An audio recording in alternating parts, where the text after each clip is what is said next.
ஆண்டவரும் இரட்சகருமாகிய இயேசு கிறிஸ்துவ நாமத்தினாலே உங்கள் யாவருக்கும் வாழ்த்துதலை நான் தெரிவிக்கின்றேன். ஆமேன். இந்த வேளையிலும் கர்த்தர் நம்மை ஆசீர்வதித்து இருக்கிறார். ஆமேன், ஆமேன். கிறிஸ்துவுக்குள்ள இருக்கிற யாரும் அதாவது எல்லாவற்றையும் பெற்றவர்களாக இருக்கிறாங்க. எபேசியர் நீங்க 1:3 நீங்க வாசிச்சு பார்த்தீங்கன்னா அற்புதமான வார்த்தை அதில் பேசப்பட்டு இருக்கிறது. அது மாத்திரமல்ல, எபேசியர் 1:3 மாத்திரமல்ல 12 பார்த்தோம் அப்படின்னா எனக்கு எல்லாவற்றையும் கொடுத்து விட்டார் அப்படின்னு இருக்கு. ஆமேன், அல்லேலூயா. அப்ப தேவனாகி கர்த்தர் எல்லாவற்றையும் கொடுத்து விட்டார், எல்லாவற்றையும் பெற்ற நிலையில இந்த பூமியில வாழ்ந்து கொண்டு இருக்கிறோம். அதை முதல்ல என்ன செய்யணும்? உணரணும். அதுதான் ரொம்ப அவசியமானது. கொடுத்தது மாதிரி இருக்கக்கூடாது.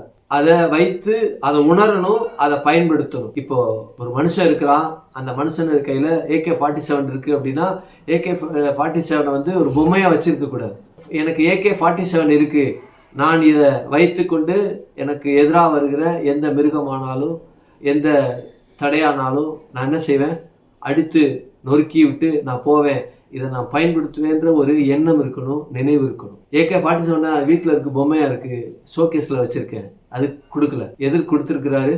பயன்படுத்த தெரியவும் அதை எனக்கு இருக்கிறது என்ற அறிவு இருக்கணும். அப்படிதான் தேவன் நம்மை என்ன செய்திருக்கா? எல்லாவற்றையும் வைத்திருக்கிறார். சகலமும் நமக்கு கொடுத்துட்டா. அப்படிப்பட்ட நிலையில தான் நாம இருக்கிறோம். ஆமே, ஆமே. நாம் விசுவாசத்தை குறித்து தியானித்துக் கொண்டு இருக்கிறோம். விசுவாசமானது நம்பப்படுகிற உறுதியும் காணப்படாத நிச்சயமா இருக்கிறது என்று சொல்லி எபிரேயர் 11:1 சொல்லப்பட்டிருக்கிறது. அப்போ இந்த விசுவாசம் என்ற வார்த்தையை பெற்ற உயிரினங்கள் இந்த அதனுடைய அடிப்படையில பொதுவான விசுவாசம், உலக பிரகாரமான விசுவாசம், கிறிஸ்துவனுடைய விசுவாசம், தேவனுடைய விசுவாசம், தேவ ரகமான விசுவாசம் என்று சொல்லி 5 நிலைகள்ல இருக்கிறது.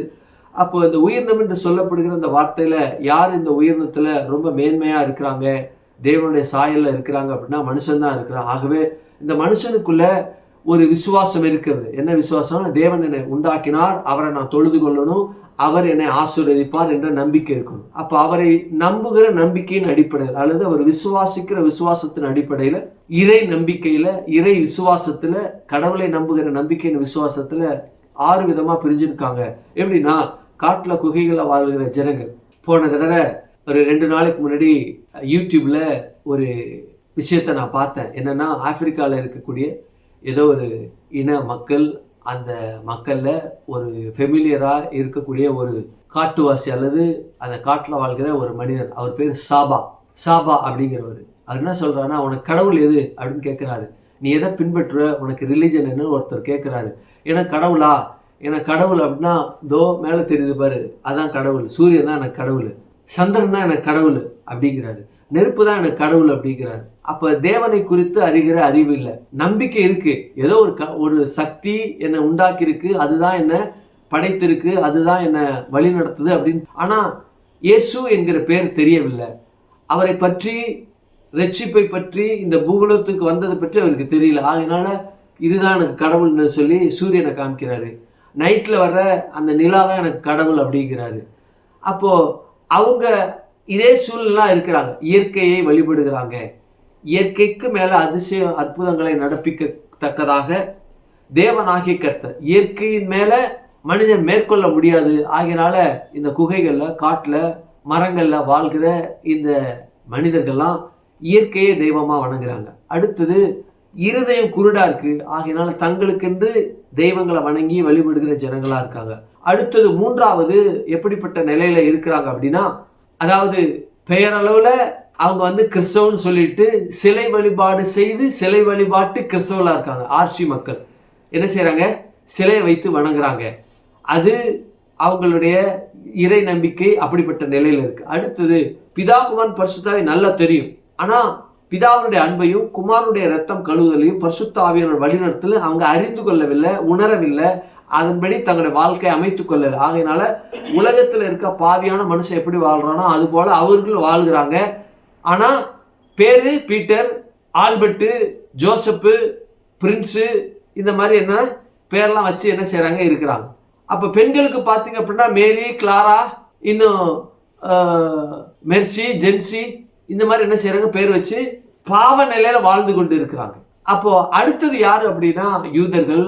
அடுத்தது யாருன்னா இயேசுடைய இரத்தத்தினால கழுவப்பட்டு உன்னதமான, உயரமான, மேலான, ஒப்பற்ற, யாரும் ஒப்பிட முடியாத நிலையில வாழ்ந்து கொண்டு இருக்கிற நீங்க எல்லாம் எப்படி இருக்கீங்க? அப்படிப்பட்ட நிலையில வாழ்ந்து கொண்டு இருக்கிறீங்க. அது மாத்திரமல்ல, உலகத்துல இருக்கக்கூடிய ஆவிக்குரிய சபைகள்ல எல்லா ஜனங்களும் ரட்சிக்கப்பட்டு இரத்தத்தினால கழுவப்பட்டு அதே நிலையில உன்னதமான உயரமான மேலான ஒப்பற்ற நிலையில வாழ்ந்து கொண்டு இருக்கிற நீங்கள் எல்லாரும். ஆமென், அல்லேலூயா. அப்போ ஆண்டவராகிய இயேசு கிறிஸ்து, நாம இந்த யூதர்களை பத்தி நாம படித்து கொண்டிருக்கோம். அவங்களுடைய விசுவாசத்தை பத்தி, அவங்களுடைய நம்பிக்கையை பத்தி படிச்சுட்டு இருக்கோம். அவங்களுக்கு என்ன இருக்கு? மேசியா வருவார் அப்படிங்கிற ஒரு நம்பிக்கை. மேசியா வந்து, மேசியா நான் தான் சொல்லி மேசியாவே வந்து இந்த உலகத்துல மேசியாவாக அவங்களுக்குள்ள வாழ்ந்துகிட்டு இருக்கிறார். ஆனா கண்ணு மறைக்கப்பட்டுருச்சு, ஆகையினால தெரியல.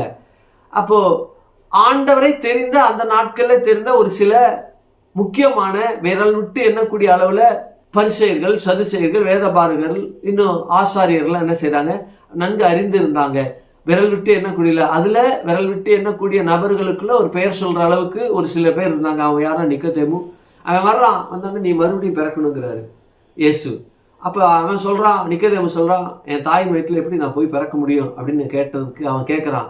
ஆண்டவர் சொல்றாரு, நீ மோசே ஆகமத்தை நீ வாசிக்கிறியே, போதிக்கிறியே, வாசித்து போதிக்கிறியே, நீ பரிசேயனா இருக்கிற. பரிசேயனா ஃபிங்கர் டிப்ல இருந்து சினகாக்ல, ஜெப ஆலயங்கள்ல 6 to 18 வயது இருக்கக்கூடிய ஆண் பெண் யூதர்களுக்கு தெளிவாய் போதிக்கிற போதகன் அவன். நீ போதகனா இருக்கிறியே, மோசே ஆகமத்தை வாசிக்கவில்லையா? வனாந்தரத்துல வெண்கல சர்ப்பத்தை அவன் உயர்த்தினான், அதுபோல நானும் உயர்த்தப்பட்டிருப்பேன். வெண்கல சர்ப்பம் உயர்த்தப்பட்ட அந்த சர்ப்பத்தை எல்லாம் பார்த்து அவங்க என்ன செய்யப்பட்டாங்க? மரிக்காம பிழைத்து கொண்டாங்க. மரணம் வந்து உங்களை தீண்டி இருக்குது, பாவம் என்கிற மரணம் உங்களை தீண்டி இருக்கிறது, நீங்க செத்துக்கிட்டு இருக்கீங்க, நரகத்துக்கு போறீங்க, என்ன நோக்கி பாரு. எப்படி பார்க்கணும்? சட்டத்திட்டங்கள், நியமனங்கள், கோட்பாடுகள், 10 கட்டளைகள், பிரமாணங்கள் எல்லாம் இருக்கு. எல்லாத்தையும் நான் செய்து பார்த்துட்டேன், பலிகமுறையெல்லாம் செய்து பார்த்துட்டேன், எதுவுமே நான் காப்பாற்ற முடியல. உங்களுடைய ரத்தத்தை என்னை காப்பாற்ற முடியும், கர்த்தாவே உங்களுடைய ரத்தத்தினால என்னை கழுவுங்க என்று சொல்லி தேவனிடத்துல அண்டி அவரை நோக்கி கூப்பிட்டு, கர்த்தாவே உங்களுடைய ரத்தத்தினால கழுவுங்க, அப்படி என்னை நோக்கி பாரு அப்படிங்கிறார். அப்பதான் ஆண்டவராகிய கர்த்தர் அற்புதமான ஒரு வார்த்தையை பேசுறாரு. அது என்னவென்றால் யோவான் 3:16, தேவன் தம்முடைய ஒரே குமாரனை விசுவாசிக்கிறவனோ அவன் கெட்டு போகாமல் நித்திய ஜீவனை அடையும்படிக்கு இயேசுவை தந்திரலே, அவரை தந்திரலே இவ்வளவாய் உலகத்தில் அன்பு கூர்ந்தார். அன்பு கூர்ந்தார் என்ற வார்த்தையை நம்ம பார்த்து கொண்டு இருக்கிறோம். எப்போ அன்பு கூர்ந்தார் அப்படின்னா, கல்வாரி சிலுவையில தான் அன்பு கூர்ந்தாரா? இல்ல, உலக தோற்றத்துக்கு முன்பாக அன்பு கூர்ந்து விட்டார். உலகம்னா அண்ட சராசரங்கள் படைப்பதற்கு முன்பாக, இந்த உலகம் என்று இன்னும் சொல்லப்போனா அண்ட சராசரம் என்று ஒன்றுமே இல்லாத வெற்றிடமாய் இருக்கிற இடத்திலேயே நம்மளை பார்த்துட்டார். ஆமே. அப்பதான் உலக தோற்றத்துக்குள்ள அடிக்கப்பட்ட ஆட்டுக்குட்டி அவர் தான். அப்போ ஆட்டுக்குட்டி அடிக்கப்பட்ட நிலையில இருக்கும் பொழுது, அந்த ஆட்டுக்குட்டி ரத்தத்தினால நானும் கழுவப்படும், சபையில இருக்கிற நீங்க எல்லாரும் கழுவப்படுங்க அப்பவே பார்த்துட்டார். எம்டி, அதுல இருந்து இந்த உலகத்தை உண்டாக்குனார். ஒன்றுமில்லாத வெறுமையிலிருந்து உலகத்தை உண்டாக்கும் பொழுது, நினைக்கும் பொழுது, அந்த நினைக்கிற நினைவுக்கு முன்பாக படைக்க வேண்டும் என்று நினைக்கிற நினைவுக்கு முன்பாகவே நம்மளை பார்த்துட்டாரு. ஒன்றும் இல்லாத நிலையில நம்ம சபையில, நம்முடைய ஆவிக்குரிய சபையில நம்ம இருக்கிற நம்முடைய பிள்ளைகளை. ஆமே, அல்லேலூயா. அப்போ ஆதாம் ஏவாள் பாவம் செய்தாங்க, பரிபூர்ண அன்பு இருந்ததுனால அவரை மன்னித்தாங்க. பாத்தீங்கன்னா தேவதூதர்கள் பாவம் செய்தாங்க, கைவிட்டுட்டாரு. ஆனா இவங்க பாவம் செய்து உள்ளத்துல நினைச்சான், பரலோகத்துக்கு ஏறுவதற்காக மனதை யோசித்து நினைச்சான், உடனே தள்ளிட்டார். இவனுங்க என்ன பண்ணானுங்க? நினைச்சது மாத்திரமல்ல, அதை வாழ்க்கையில நடைமுறைப்படுத்துறதுக்கு அதை என்ன செய்தானுங்க? பழத்தை வாங்கி பறிச்சு சாப்பிட்டானுங்க. பழத்தை பறிச்சு ஏவாள் கையில இருந்து வாங்கி புசிச்சா, அவளும் புசிச்சா. முதல்ல அவ தான் புசிச்சா, அப்புறம் கணவனுக்கு கொடுத்தா. 2 பேரும் செயல்லே காமிச்சிட்டாங்க. அப்போ நினைக்கிற நினைவு மாத்திரமல்ல, நினைத்ததை வாழ்க்கையில செயல்படுத்தி அதை பறித்து அனுபவித்தாங்க. பாவத்தை, கீழ்ப்படியாமை அனுபவித்தாங்க, கீழ்ப்படியாமை நடப்பித்தாங்க. அப்போ தேவதூதர்களை காட்டிலும் இவங்க தான் தண்டிக்கப்படணும். ஏன்னா மனதில் நினைச்சனால தள்ளிட்டாரு, மனதில் கூட இல்ல, செயல்லே முடிச்சு காமிச்சிட்டானுங்க. ஆனா பரிபூர்ண அன்பு மாத்திரம் இவங்க மேல இருந்ததுனால ஆண்டவராய் கர்த்தர் என்ன செய்தார்? அவங்கள மன்னித்தார். காயின் ஆபேல் பிறந்தாங்க, காயின் ஆபேலை கொலை செய்தான். கொலை செய்தவன் அவனையும் தண்டிச்சிருக்கணும். பரிபூர்ண அன்பு அவனை காப்பாத்தினது. அப்புறம் சந்ததிகள் பெருகுது. உலகத்தில் இருக்க மகா பயங்கரமான பாவ நிலையில இந்த எல்லா மனிதர்களும் என்ன செய்தாங்க? உச்சபட்ச பாவத்துல ஆனாங்க. பரிபூர்ண அன்பு இந்த ஆதாம் ஏவாளுக்கு பேசின வார்த்தை நிறைவேற்றப்பட வேண்டும். என்ன நிறைவேற்றப்பட வேண்டும்? என்ன வார்த்தை பேசினார்? உனக்கும் ஸ்ரீக்கும் உன்வித்துக்கும் அவளுக்கும் பகை. அப்ப வித்து வேணும். யாருடைய வித்து? ஆதாமுடைய வித்து வேணும். அதனால டேய் நீ வா அப்படின்னு நோவாவை கூப்பிட்டாரு.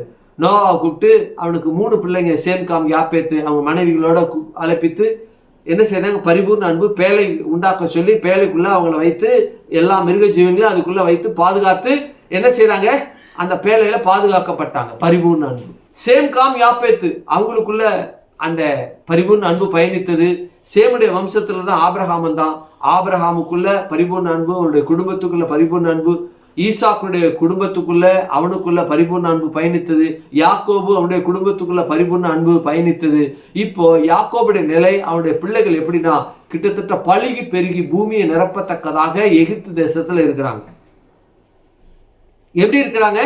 கால் மேல கால் போட்டு ஜாலியா அப்படியா? இல்ல, அடிமைத்தனத்துல இருக்கிறாங்க. அடிமைத்தனத்துல இருக்கிற அவர்கள் அந்த இடத்துல இருக்கிறதுனால அடிமைத்தனத்தோடு இருக்கக்கூடிய நிலையில பரிசுத்த ஆவியின் மூலமாக பிதாவாகிய தேவன் குமாரனாகிய கிறிஸ்துவை பிறக்க வைக்க முடியாது. அவங்களுக்குன்னு தேசம் வேண்டும். ஆகையினால பரிசுத்த தேசம் வேணும். பரிசுத்த தேசத்துல பரிசுத்த ஜனத்துக்குள்ள பரிசுத்த தேவன் பிறக்க வேண்டும் என்ற தேவனுடைய அனாதி தீர்மானத்தை அவர்கள் நடப்பிக்கணும். யாரு? அவர்கள்னா திருத்துவ தேவன் நடப்பிக்கணும். ஆகவே அவங்க அடிமைத்தனத்துல இருக்கிறாங்க, அவங்கள மீட்கணும். அடிமைத்தனத்துக்குள்ள இருந்து என்ன செய்யணும்? மீட்கணும். ஆகையினால ஒருவனை தேர்ந்தெடுக்கிறார். டே வா அப்படிங்கிறார். யாரு அப்படின்னா மோசே கூப்பிடுறார். மோசையை கூப்பிட்டா அவன் எப்படிப்பட்ட சூழ்நிலை இருக்கான்? அவனே கொலை செய்துட்டு தப்பிச்சோம் பொழைச்சோன்னு மீதியான் தேசத்துக்கு போயிட்டான். எப்ப கொலை செய்தான்? 40வது வயசுல கொலை செய்யறான், மீதியான் தேசத்துக்கு ஓடுறான். 40 வயசு வரைக்கும் மறுபடியும் ஒரு 40 வருஷம் மீதியான் தேசத்துல இருக்கான். 80 வயசு கிட்டத்தட்ட ஆகுது. அப்போ என்ன செய்யறான் அப்படின்னா மீதியான் தேசத்துல 79 வயசு மீதியான் தேசத்துல தேவனை சந்திக்கிறான். மீதியான் தேசத்துல 79 வயசு கிழவன் என்ன செய்யறாரு? அந்த மனுஷனை அழைக்கிறார். எல்லாம் போச்சு. யார் இவன்? மோசே. சகல பாண்டித்துவம் பெற்றவன், சகல கற்றிலும் பாண்டித்துவம் பெற்றவன். போர்ல, ஆர்கிடெக்ட்ல, இன்னும் என்னென்ன காரியங்கள்லாம் இருக்கோ, அரசாங்கத்துக்கு தேவையான ராஜ்யபாரம் பண்ணுவதற்கான என்னென்ன தேவை இருக்கிறதோ எல்லாவற்றையும் கற்று பாண்டித்தியம் பெற்றவனா இருக்கிறான். எல்லாவற்றையும் அழித்து ஒண்ணுமே இல்லை, என்னால் ஒண்ணுமே முடியாதுன்னு ஒரு சூழ்நிலை வரும்போது, டே நீ வாங்கிறாரு. என்னால் வர முடியாது, நான் ரொம்ப வயசாயிருக்கேன், நீ வா அப்படிங்கிறாரு. அதெல்லாம் பரவாயில்ல, வா நான் பார்த்துக்கிறேன். இல்லை என்னால் திக்கும், என்ன மந்தவாய், எனக்கு என்னால் வர முடியாது, நீ தாண்டா அவனை வாடாங்கிறாரு. என்னால் பேச முடியாதுங்கிறேன், நீங்கள் என்ன கூப்பிடுறீங்க?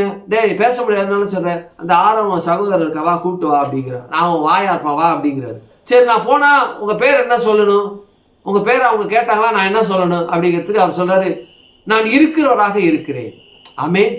அப்ப இருக்கிறவராக இருக்கிறேன் என்று சொல்லப்பட்ட அந்த வார்த்தைக்குள்ள தேவனாகிய கர்த்தர் பல பரிமாணங்கள் அதுல இருக்கு.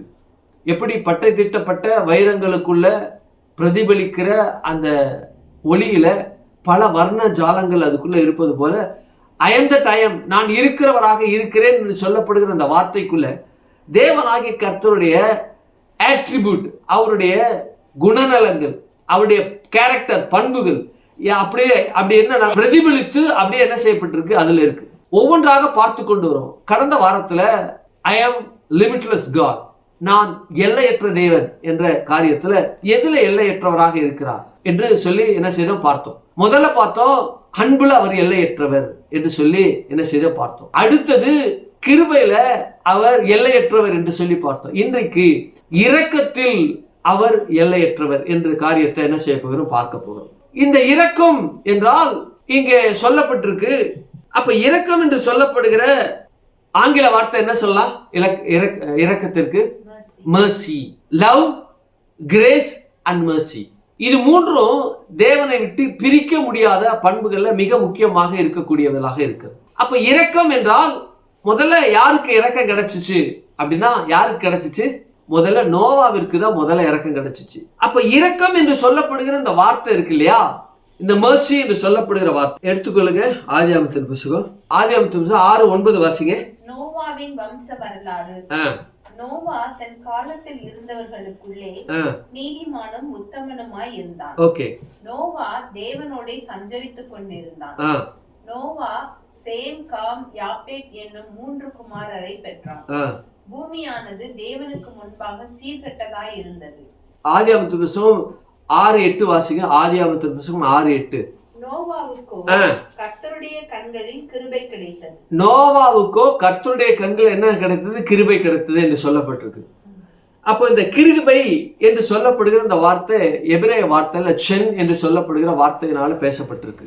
அப்போ கிருபை என்று சொல்லப்படுகிற அந்த வார்த்தை தேவனுடைய கரத்துல, தேவனுடைய கண்களில் கிருபை கிடைத்தது. சரி, இது அப்படியே இருக்கட்டும். இந்த கிருபை பத்தி உங்களுக்கு விளக்குனாதான் இந்த கிருபை என்னன்னு உங்களுக்கு தெரியும். எப்படின்னா, இந்த பூமியில இருக்கக்கூடிய எல்லா மனிதர்களுக்குள்ளேயும் என்ன இருக்கிறது என்றால், இரக்க குணம் இருக்கிறது என்றால் இல்லை. பொதுவாகவே இயற்கையாவே அவன் பிறந்த பிறப்பிலேயே மனுஷனுடைய இருதயத்துல இரக்கம் இருக்குதால் என்றால் இல்லை. வேதத்தினுடைய அடிப்படையில ஏன்னா இந்த உலகத்துல இருக்கக்கூடிய எல்லா மனுஷனும் பாவத்தில் அவன் பிறந்தபடியினால, அவன் பாவத்தில் அவன் உற்பவிக்கப்பட்டபடியினால, இந்த பிசாசுடைய வித்து அவனுக்குள்ள இருக்கிறபடினால பிசாசுடைய குணங்கள் அத்தனை அவனுக்குள்ள இருக்கு. ஆகவே இரக்கம் என்கிற எந்த விதமான ஒரு தன்மை அவனுக்குள்ள இல்லாத நிலையில தான் இருக்கிறான். ரியலாவே இயற்கையாவே அப்படிதான் இருக்கிறான்.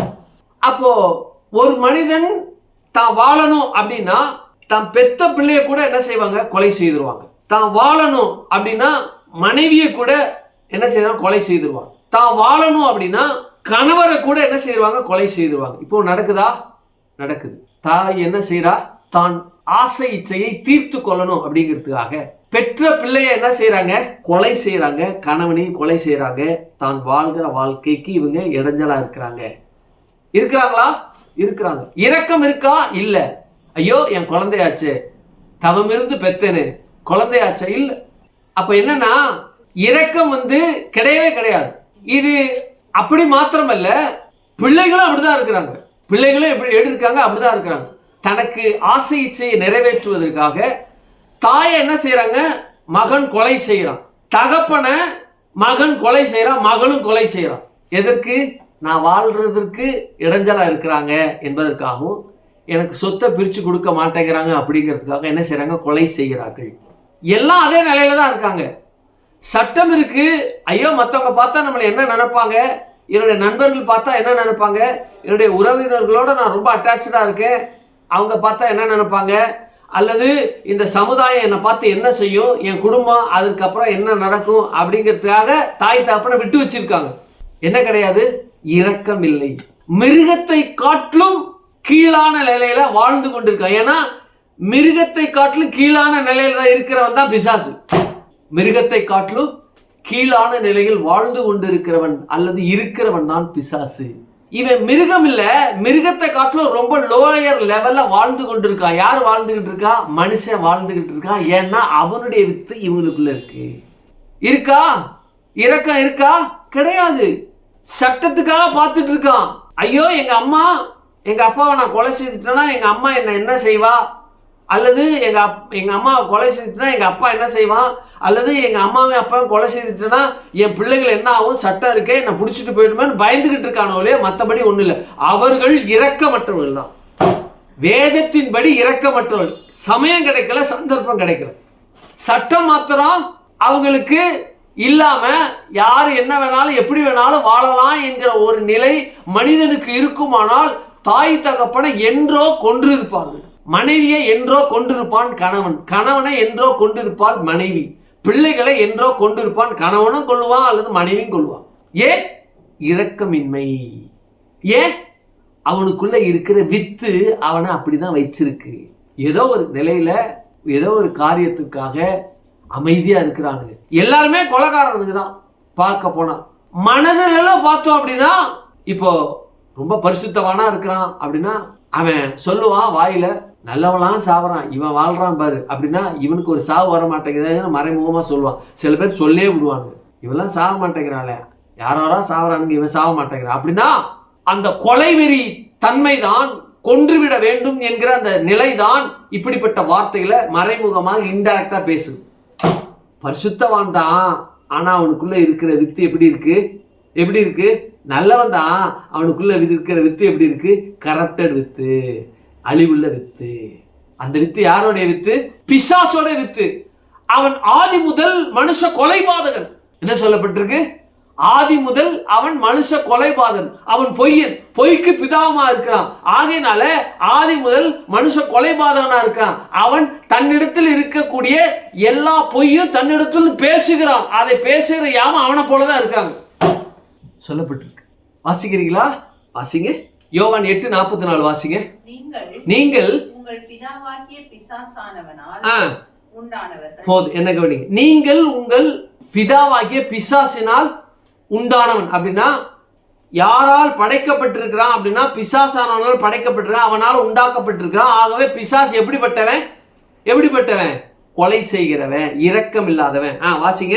உங்கள் பிதாவினுடைய இச்சைகளின்படி செய்ய மனதாயிருக்கு. உங்க பிதாவினுடைய இச்சையின்படி செய்ய ரொம்ப விருப்பமா இருக்கீங்க.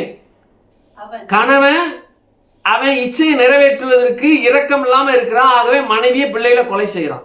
மனைவி தான் இச்சையை நிறைவேற்றா, பிதாவாகிய பிசாசுடைய இச்சை அவளுக்குள்ள இருக்கு. ஆகவே அதை நிறைவேற்றுவதற்கு கணவனை கல்ல போட்டு கொண்டு பிள்ளைகளை கொலை செய்துட்டு என்ன செய்யறான்? இன்னொருத்தரோட வாழ இச்சையின்படி நடக்க. அப்ப மகன் என்ன செய்யறான்? அம்மா அப்பா சொத்து தர மாட்டேங்கிறாங்க, என் பிள்ளைகளோட நான் நல்லா சரியா வாழ்றதுக்கு, அதை வித்து திங்கிறதுக்கு என்ன செய்யல, பணம் தர மாட்டேங்கிறா. ஆகையினால அம்மா அப்பா கழுத்துல கல்ல போட்டு கொலை செய்யறான். என்ன கிடையாது? இரக்கம் இல்லை. ஏன்? பிசாசினால் உண்டாயிருக்கிறான். வாசிங்க தொடர்ந்து.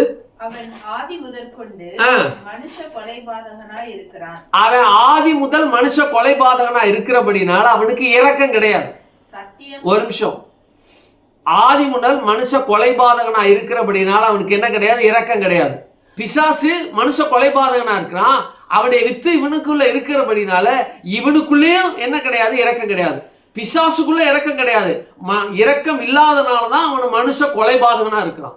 அப்ப அதே மனுஷ கொலைபாதகனா இந்த பிசாசு இவனுக்குள்ள இருக்கிறபடினா, வித்து அவனுக்குள்ள இருக்கிறபடினா இவனும் மனுஷ கொலைபாதகனா இருக்கிறான். எல்லாரும் சட்டத்தினால ரொம்ப தைரியமா ரொம்ப கண்ணியமா வாழ்றவன். ஐயோ நான் அப்படிலாம் கிடையாது, நான் அப்படிலாம் கிடையாதுங்க, ரொம்ப நல்ல பிள்ளைங்க, ரொம்ப நீதிமானுங்க.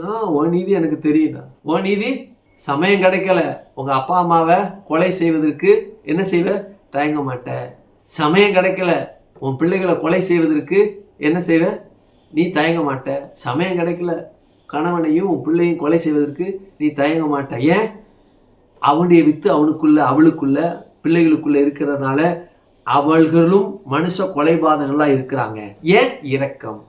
இரக்கம் இல்லாத யாரும் கொலை செய்வாங்க.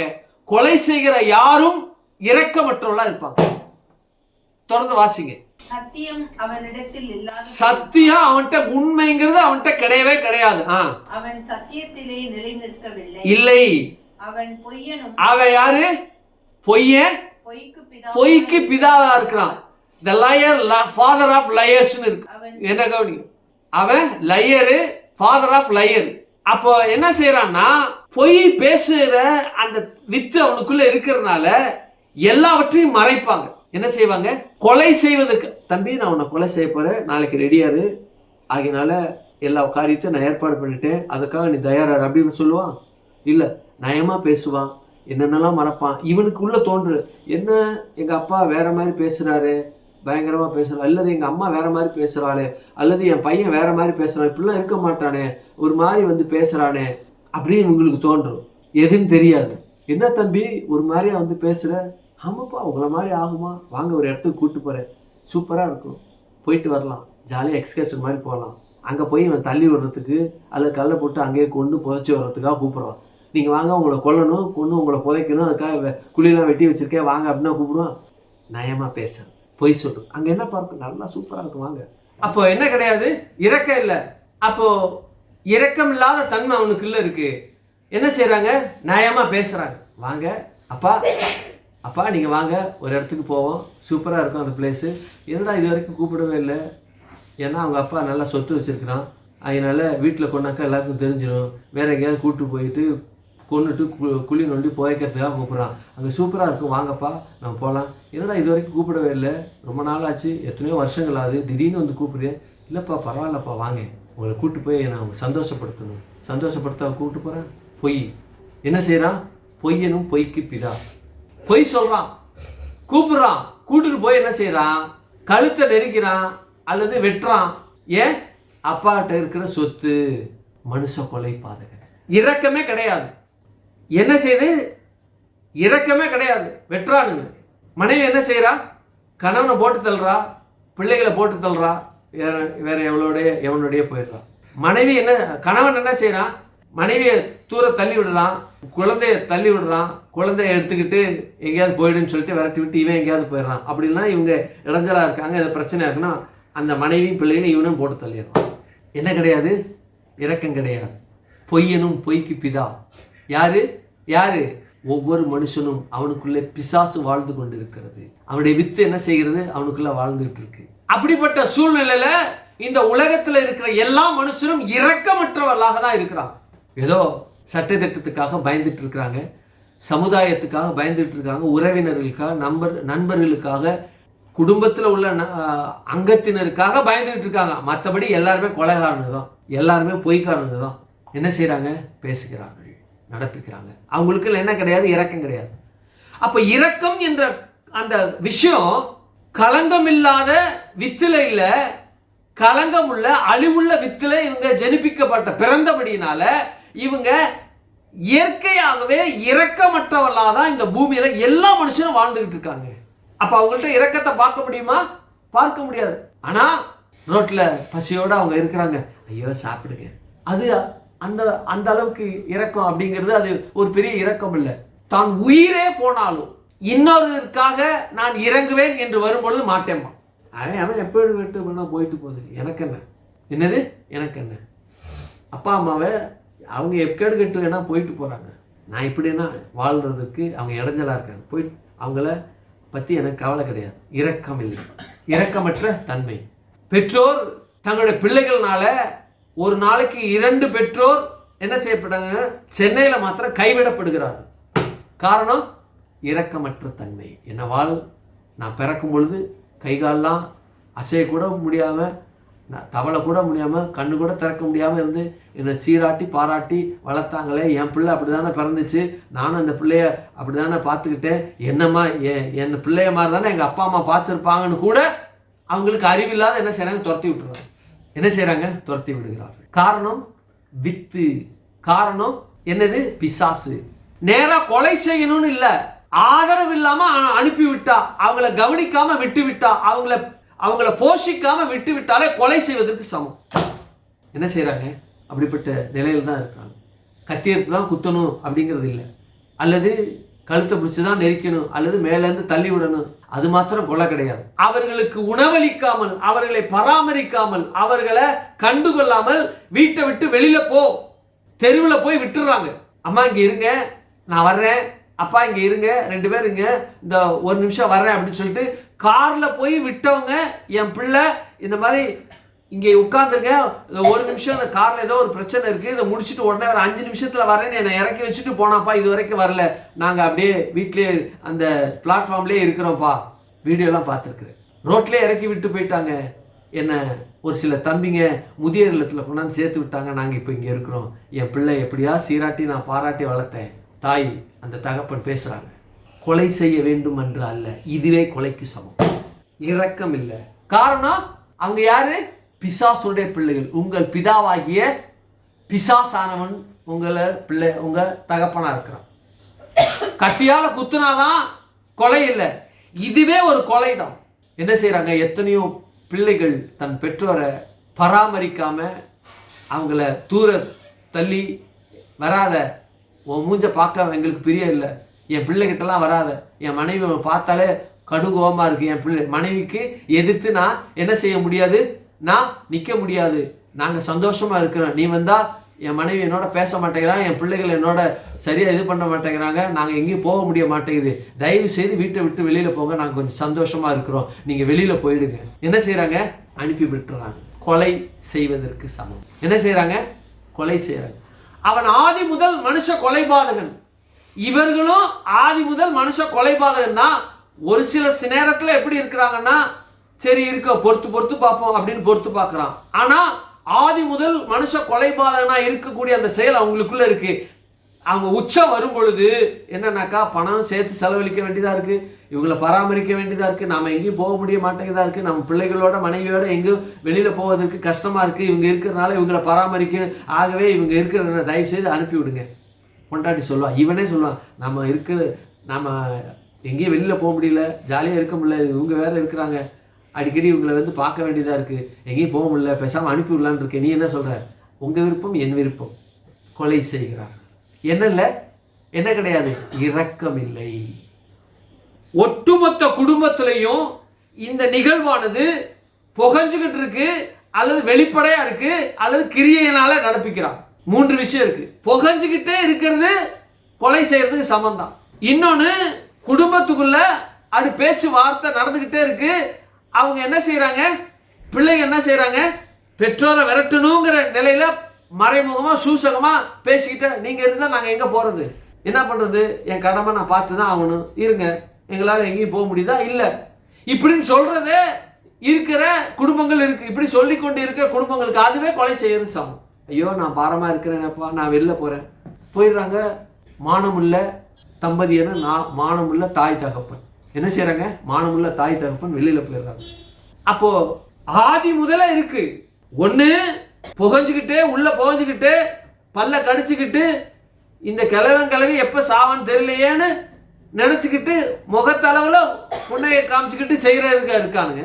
பேசிக்கிட்டு உங்களாலதான் நாங்க எங்கேயும் போக முடியல, என்ன பண்றது, என் கடமை செஞ்சுதான் ஆகணும், கடைசி காலம் வரைக்கும் நான் பண்ணிதான் ஆகணும்னு சொல்லிட்டு செய்யறானு. இன்னொருத்தன் செயலே செஞ்சு காமிச்சிடறான், தயவுசெய்து வெளில போயிருங்க, இல்லாட்டினா கொண்டு போய் வெளியில விட்டு ரோட்ல விட்டு போயிடுறாங்க. என்ன செய்யறாங்க, போட்டு போயிடுறாங்க, தயவுசெய்து வந்துடாதீங்கன்னு போயிடுறானுங்க. சில பேர் இருங்க நாங்கள் வர்றோம், இன்னும் ஒரு 10 நிமிஷத்தில் வந்துடுறேன்னு சொல்லிட்டு போயிடுறாங்க. அங்கெல்லாம் வந்தாக்கா, ஆஃபீஸில் வந்தாக்கா யார் என்னன்னு கேட்டுக்கிட்டு இருப்பாங்க, நீங்கள் இங்கே இருங்க, உடனே வந்துடுறேன், ஆஃபீஸ் ஒரு வேலை இருக்குது அப்படின்னு சொல்லிட்டு அப்படியே கிளம்பி கார் எடுத்துட்டு கிளம்பிடுறாங்க. அப்படிப்பட்ட வீடியோலாம் நான் பார்த்துருக்கேன். மனுஷ கொலை பாதை குடும்பத்துக்குள்ளே இது இருக்கு. அப்ப சமுதாயத்துல இருக்குமா, இரக்கம் இருக்குமா, இருக்காது. ஏன், குடும்பத்துக்குள்ளேயே இரக்கம் இல்லாமல் மனுஷ கொலைபாதகளா ஒவ்வொரு கணவனும் அல்லது ஒவ்வொரு மனைவியும் அல்லது ஒவ்வொரு பிள்ளைகளும் பெற்றோருக்கு விரோதமா இருக்கிறாங்க. மனைவி கணவனுக்கு பிள்ளைகளுக்கு விரோதமா இருக்கா, கணவன் பிள்ளைகளுக்கும் மனைவிக்கு விரோதமா இருக்கிறாங்க. இது குடும்பத்துக்குள்ளே இருக்கு. அப்ப மற்றவர்கள் மனிதர்கள் மத்தியில இந்த இரக்கத்தை எதிர்பார்க்க முடியுமா என்றால் முடியவே முடியாது. ஏனென்றால் குடும்பத்துல எதிர்பார்க்க முடியாத இந்த இரக்கம் சமுதாயத்துல இரக்கத்தை எதிர்பார்க்க முடியுமா என்றால் 100% முடியாது முடியாது முடியாது. ஏன், வித்து பிசாசு கொலைபாதகர். கர்த்தர் குடும்பத்தை சேர்க்கிறார், அன்புல பிணைக்கிறார். இவன் எரிச்சல்ல கோபத்துல குடும்பத்தை சிதைக்கிறான், இவன் சேர்க்கிற குடும்பத்தை பிரிக்கிறான். யாரு, பிசாசு. அப்ப பிசாசு பிரிக்கிறான்னா இவங்களுக்குள்ள அந்த பிசாசுல வித்து இருக்கனால போயிடு என்ன செய்யறாங்க, பேசுறாங்க. அப்படிப்பட்ட நிகழ்வு என்ன செய்யறது, நடக்கிறது. அப்போ இரக்கம் எங்க கிடையாது, எங்க கிடையாது, சமுதாயத்துல கிடையவே கிடையாது. சொந்த குடும்பத்துக்குள்ளே இரக்கத்தை பிள்ளைகளுக்குள்ள கணவனுக்குள்ள மனைவிக்குள்ள பார்க்க முடியாத இந்த சூழ்நிலையில எப்போ ஆதி முதல் கொண்டு எப்போ ஆதாம் ஏவாள் பாவம் செய்தாங்களோ அப்பொழுது இரக்கம் என்பது இல்லாம போயிடுச்சு. காமிக்க உங்களுக்கு, வாசிங்க ஆதியாகமத்தின் புத்தகம் 3ஆம் அதிகாரம் 11 வாசிங்க. ஆதியாகமத்தின் புத்தகம் 3:11.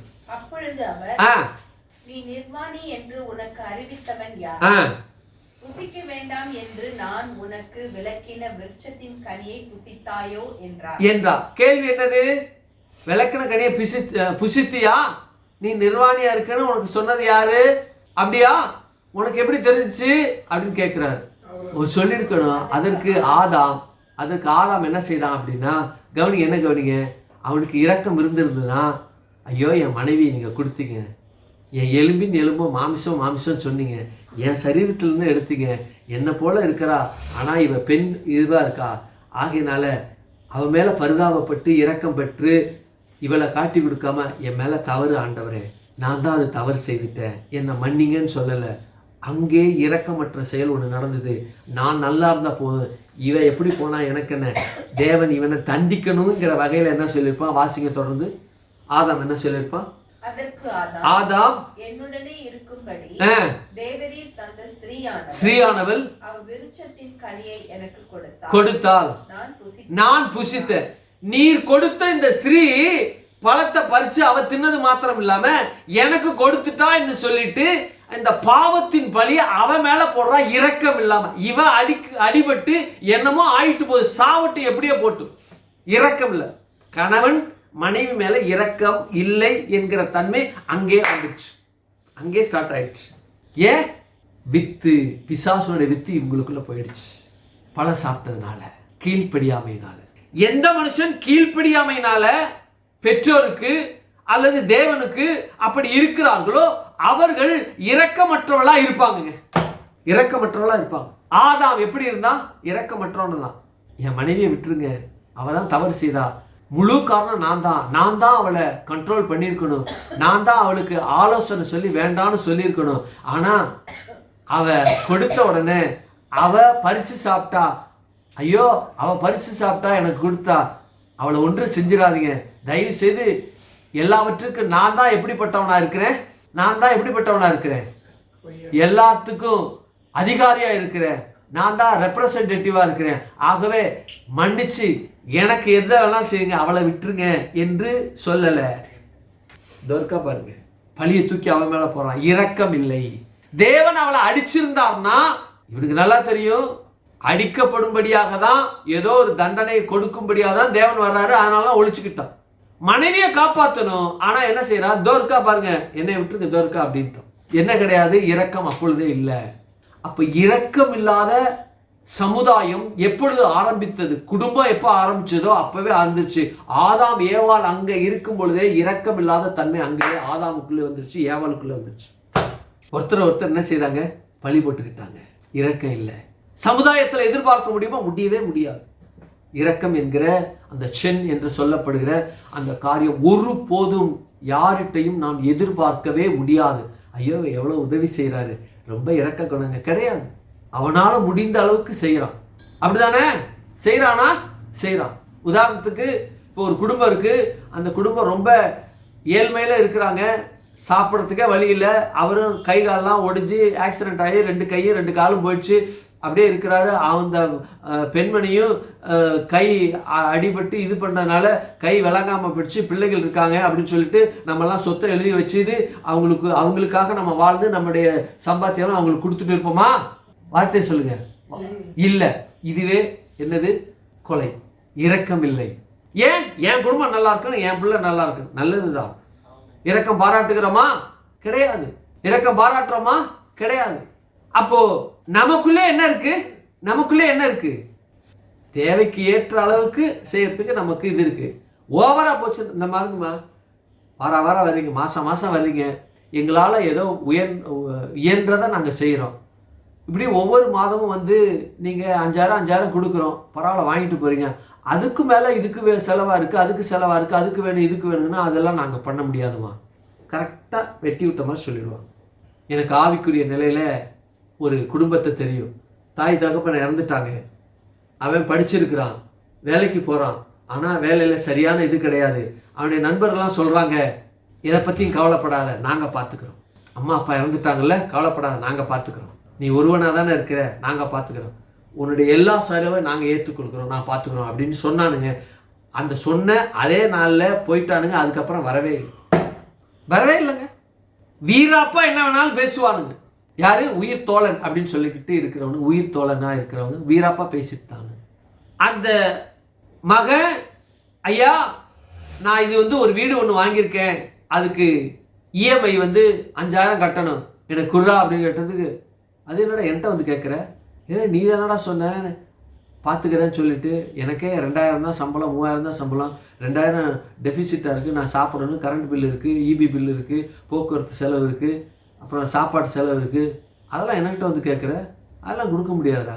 இன்னும் இப்படி அதாவது சொன்னேன், யோசிச்சு பார்த்தேன், அந்த நேரத்துக்கு தோணுச்சு சொன்னேன், அதே நம்பிட்டு வந்துடுவியா? வார்த்தையில் என்ன கிடையாது? உண்மை இல்லை. பொய்யனும் பொய்க்கு பிதாவன். என்னது? பொய்யனும் பொய்க்கு. இரக்கம் எங்கே கிடையாதுன்னா, பாவம் பிரவேசித்த பொழுதே வித்து என்ன செய்தது? ஆதாமுக்குள்ள கிரியை செய்து மனைவியை காட்டி கொடுத்து எப்படியோ தண்டனை அவ வாங்கி எப்படியோ போயிட்டு போகுது. இரக்கம் இல்லை, அங்கே இல்லை. ஏன்? வித்து. அவன் என்ன வித்து? ஆதி முதல் மனுஷ கொலைபாதகன், அவனுக்குள்ள இருந்த வித்து என்னன்னா, இவ எப்படி வேணாலும் போயிட்டு போறா என்கிற ஒரு நிலைப்பாடு ஆதாமுக்குள்ள. சமுதாயத்துக்குள்ள பாவம் பார்க்குறாங்கன்னா ஏதோ அவங்களால இயன்ற மட்டும் பார்ப்பாங்களே ஒழிய, அவங்க பிள்ளைக்கு மேலே குடும்பத்துக்கு மேலே எதுவும் பார்க்க மாட்டாங்க. ஆமாங்க, அதானங்க நடைமுறைக்கு சாத்தியம். அப்படி தானங்க இருக்கணும். ஏன் அந்த குடும்பத்தை உன் குடும்பம் மாதிரி பாவி, அந்த பிள்ளைகளை நீ எடுத்து உன் பிள்ளை மாதிரி நீ பாவி, இல்லைங்க, அது தனி ஏன் தனி, அதெல்லாம் வேலைக்காகாது. இப்போ என்ன செய்கிறாங்க, தங்களுடைய நிலைப்பாடு என்னன்னா வித்து அவங்களுக்குள்ள இருக்கிறபடினால அவர்கள் கொலைகாரர்களாக இருக்கிறாங்க. செயலின் மூலமாக, சொல்லின் மூலமாய், நடத்தையின் மூலமாக இதை நடப்பிக்கிறார்கள். இரக்கமில்லாத சூழ்நிலை. இரக்கம் கிடையவே கிடையாதுங்க, யாருக்கும் இரக்கம் இல்லை. வித்து அவங்களுக்குள்ள கிரியை செய்யுது. இப்போ சமுதாயத்திலேயே என்ன கிடையாதுன்னா இரக்கம் என்ற நிலைப்பாடு அவங்களுக்குள்ள இல்லை. அப்போ இல்லாத ஒன்று என்ன கிடையாது, மனிதர்களுக்குள் மனிதன் பாராட்டுகிற அந்த இரக்கமானது ஒரு லிமிட்டேஷனுக்குள்ள தான் இருக்கு, ஒரு எல்லைக்கு உட்பட்டதான் இருக்கு. ஆனால் நம்முடைய தேவனுடைய இரக்கம் எல்லை இல்லாதது. நம்முடைய தேவனுடைய இரக்கம் எல்லை இல்லாத, மெர்சி எல்லை இல்லாதது. ஆமென், அல்லேலூயா. இந்த எல்லை எதர் வரைக்கும் போகிறது என்றால் கடைசி வரைக்கும் போகக்கூடியதாக இருக்கு. ஆமென் சொல்லுங்க. ஆமென், அல்லேலூயா. அப்ப பாருங்க, சமுதாய குடும்பத்திலேயே இந்த இரக்கம் இல்லை, குடும்பத்தின் நபர்களுக்குள்ள, சகோதர சகோதரிகளுக்குள்ள இந்த இரக்கம் இல்லை, தாய் தகப்பனுக்குள்ள அந்த இரக்கம் இல்லை, நண்பர்களுக்குள்ள அது இல்லை. அப்ப வெளியில போனா சமுதாயம் தான். க்ளோஸ்ட்னு வரும்போது family and friends, family, relative and friends, இதுதான் க்ளோஸ்ட். இதை தாண்டி வெளியில போனா யாரு, சொசைட்டி, சமுதாயம். அதுக்குள்ள இருக்குமா, இதுவே இல்லாதது அங்க இருக்குமா, இருக்கவே இருக்காது. பரவ, ஐயோ பாவம், யார் பெத்த பிள்ளையோ அப்படின்ட்டு போயிட்டே இருப்பாங்க. அப்படித்தானே? ஆமா, ஐயோ இது யார் பெத்த பிள்ளையோ, எப்படி எப்படிதான் வளர்ந்துச்சோ, என்னென்ன பண்ணாங்களோ அந்த பிள்ளைக்காக, அல்லது இவங்க என்னென்ன பண்ணாங்களோ, வாழும்போது எப்படியெல்லாம் வாழ்ந்தாங்களோ, எப்படிலாம் இவர் பணங்களை அல்லது காரியங்களை இவங்க கை நடப்பித்தாங்களோ தெரியல, இப்படி போய் கிடக்கு. அவன் தலையெழுத்து அப்படின்னு போயிட்டே இருப்பான். இரக்கம் இருக்கா? சமுதாயத்தில் கிடையாது. இப்படிப்பட்ட சூழ்நிலையில் இன்னொரு நிகழ்வு என்னன்னா, நமக்கு மேல் அதிகாரிகளாக இருக்கிறாங்க. அந்த காலத்தில் ராஜாக்கள் இருந்தாங்க. ராஜா என்ன செய்வான், இரக்கமுள்ளவனா இருப்பானா? ராஜா இரக்கமுள்ளவனா இருப்பானா? கிடையாது.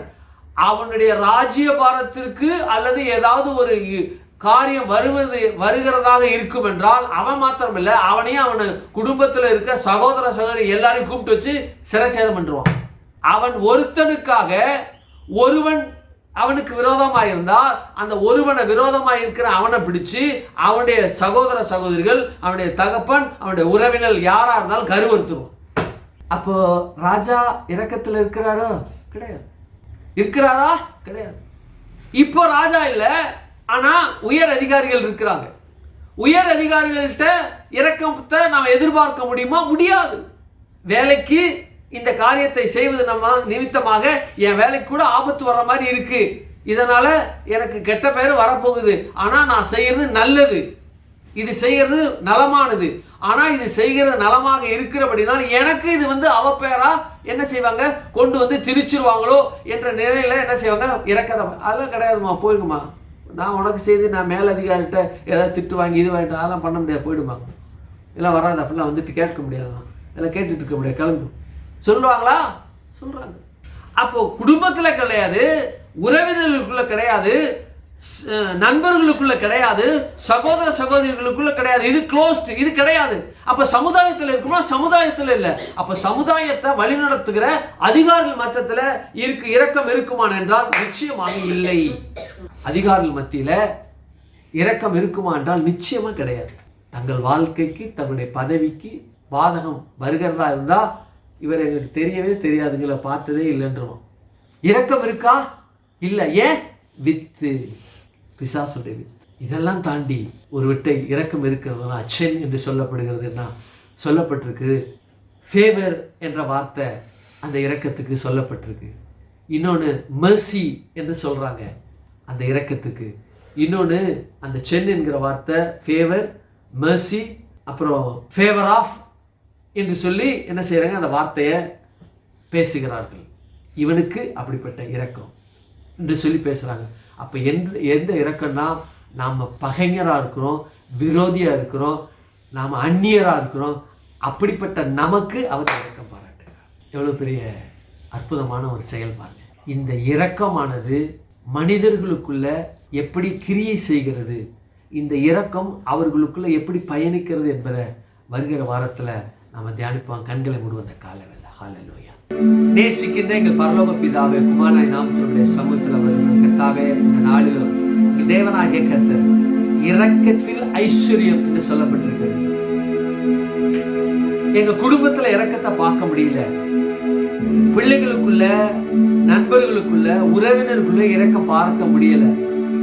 சமுதாயத்துல இந்த க்ளோஸ்ல இருந்து வெளியில போய் சமுதாயத்துல பார்த்தோம் அப்படின்னா அதுலயும் இரக்கம் இல்லை. அல்லது இந்த சமுதாயத்தை வழிநடத்துகிற உயர் அதிகாரிகளிடத்துல அந்த இரக்கம் இருக்குமானா அதையும் நாங்க பார்க்க முடியல. அப்படி என்றால் இரக்கமற்ற இந்த மனித சஞ்சாரத்துக்குள்ள எங்கள் தேவனாகிய கர்த்தர் இரக்கத்தோடு இருக்கிற ஒரே நபர் யார் என்றால் நீர் மாத்திரமே. இந்த இரக்கத்தை நாங்கள் பெற்று, இந்த இரக்கத்தை நாங்கள் அதுல பயணிக்கத்தக்கதாக தேவன் எங்கள் மத்தியில் கிரியை செய்தமைக்காமக்கு நன்றி செலுத்துகிறோம். ஆண்டவரே, ஹல்லேலூயா. இந்த இரக்கத்தை பெரும்படியாக உலகத்தில் இருக்கிற அனைத்து மக்களும் இந்த இரக்கத்தை பெறத்தக்கதாக கண்கள் திறக்கப்படுவதாக. ஆண்டவரே, திறக்கப்பட்டு உம்முடைய இரத்தத்தினால கழுவப்படுகிற அனுபவத்தை பெற்று இரக்கம் உண்டாக்கத்தக்கதாக, அடையத்தக்கதாக, அனுபவிக்கத்தக்கதாக கிருபை செய்தமைக்காமக்கு நன்றி. மருத்துவமனையில ஆண்டவரே பலவீனத்தோடு, நோயோடு, மரண படுக்கையில இருக்கிற ஜனங்களை உம்முடைய இரக்கம், உம்முடைய காருண்யம், உம்முடைய கரத்தினால ஆண்டவரே உம்முடைய கண்கள கிருபை கிடைக்கத்தக்கதாக, கிருபை கிடைத்து அவர்களை மீட்கத்தக்கதாக மீட்டு, ஆண்டவரே இரக்கத்தின் தேவன் நீர் என்பதை அவர்கள் அறிந்து கொள்ள, உம்மை தொழுது கொள்ள கத்த உதவி செய்யுங்க. கரத்துல கூட ஆசீர்வதிங்க, பலப்படுத்தி காத்துக்கொள்ளுங்க, நன்மையினால முடிச்சுட்டுங்க. இயேசுவின் நாமத்துல ஜெபிக்கிறோம் ஜீவனுள்ள நல்ல பிதாவே. ஆமென், ஆமென், ஆமென். ஒரு பாடலை பாடும் பொழுது ஆண்டவருக்கென்று நாம் காணிக்கை செலுத்தும். உலகம் பார்த்து கொண்டு இருக்கிற ஜனங்கள் ஆண்டவருக்கென்று காணிக்கை செலுத்துங்க. அவருடைய காணிக்கை செலுத்தி இரக்கத்தை பெறும்படியாக. அது மாத்திரமல்ல, நீங்க இந்த காணிக்கை ஆராதனையில பங்கு பெற்று கர்த்தருடைய நாமத்தை மகிமைப்படுத்துங்க. அவர் உங்களை ஆசீர்வதிப்பார், உயர்த்துவார். கர்த்தரை கனம் பண்ணுகிற எந்த மனுஷனையும் அவர் கனம் பண்ணுகிறவர். வேதத்துல சொல்லப்பட்டிருக்கு, ஒரு கலசம் தண்ணீர் கொடுத்தாலும் இம்மையிலே அதை அடைந்தாயிற்று என்று சொல்லப்படுகிற அந்த வார்த்தை உங்களுக்குள்ள நிச்சயமாக பலிக்கும். ஏனென்றால் அவர் இரக்கத்தின் தேவன், அதை செய்வார். கர்த்தர் உங்களை ஆசீர்வதிப்பாராக. ஆமென், ஆமென்.